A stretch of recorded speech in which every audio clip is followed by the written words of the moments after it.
ఓం నమః శివాయ. మా ఛానల్కి స్వాగతం.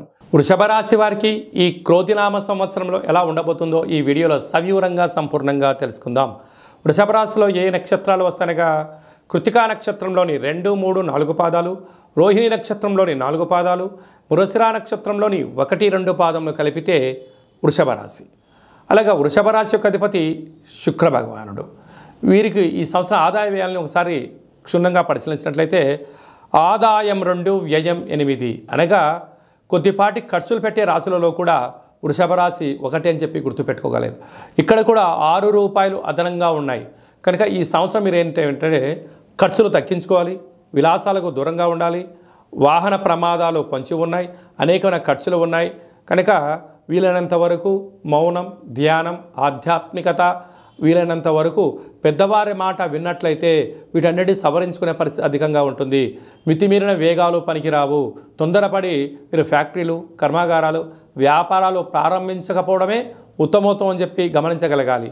లేకపోతే స్థిరాస్తులు, చరాస్తులు వెళ్ళిపోయి మీరు అప్పుల పాలయ్యే పరిస్థితులు అధికంగా ఉంది. తస్మాత్ జాగ్రత్త. రాజపూజ్యం 7, అవమానం 3. నాయకులకు ధర్మంగా, ధర్మ పరిపాలన, ఆధ్యాత్మిక చింతన కలిగిన వారికి వృత్తులలో, ఉద్యోగాల్లో, వ్యాపారాల్లో అన్నింటా విజయం మీ సొంతమవుతుంది. అదే కాకుండా పెట్టుబడులు ఆచితూచి పెట్టడం ఆలోచించగలగాలి. లేకపోతే పెట్టుబడులు రాక, బ్యాంక్ లోన్స్ అందక, ప్రైవేట్ ఫైనాన్స్ అందక అనేక రకాలుగా మీరు సతమతమయ్యే పరిస్థితి ఉంటుంది. ఇన్ని రోజులు మీరు ఏం చెప్తే అది శాసనమైంది. మీరు ధర్మంగా ఉన్నంత వరకే. అధర్మానికి నాంది పలికారా ప్రతి ఒక్కరు మిమ్మల్ని ఏలెత్తి చూపించే పరిస్థితి ఎదురు చేసుకోకుండా మానవ ప్రయత్నం చేయండి, మీకు అంతా మంచే కలుగుతుంది. అదే కాదు కృతికా నక్షత్ర జాతకులకు ఈ ఉగాది పండుగ నుండి డిసెంబర్ వరకు ఆరోగ్యము, ప్రమాదాలు, సర్జరీలు, రోగాలు, ప్రమాదాలు పొంచి ఉన్నాయి కనుక ఎంతో సక్రమమైన జీవన విధానం ఏర్పాటు చేసుకోగలిగితే వీటన్నిటి నుంచి అధిగమించే ప్రయత్నం అవుతుందని చెప్పి గమనించాలి. రోహిణి నక్షత్ర జాతకులకు పద్ధతి, కార్యాచరణ ఏర్పరచుకోవడం వలన, ఒక పద్ధతి ప్రకారంగా ఉండడం వలన వీరికి చాలా మంచి కాలం ఉందని చెప్పి గమనించాలి. మృగశిర నక్షత్ర జాతకులకు చాలా యోగదాయకం అని చెప్పి గమనించగలగాలి.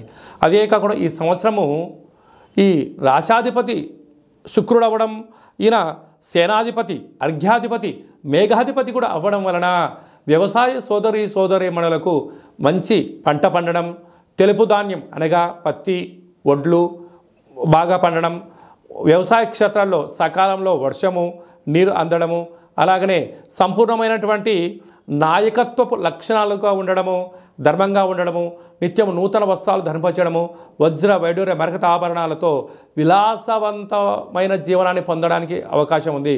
కనుక ఈ వృషభ రాశి వారు రురుకాళ భైరవ స్వామిని స్మరించడం, ధ్యానించడం, ఇంటి ముందర రురుకాళ భైరవ స్వామి యొక్క ముగ్గును ఇంటి ముందర పెట్టుకోవడం వలన వారికి యోగం కలిగి ఐశ్వర్యానికి, ఆనందానికి అవధులు లేవని చెప్పి గమనించాలి.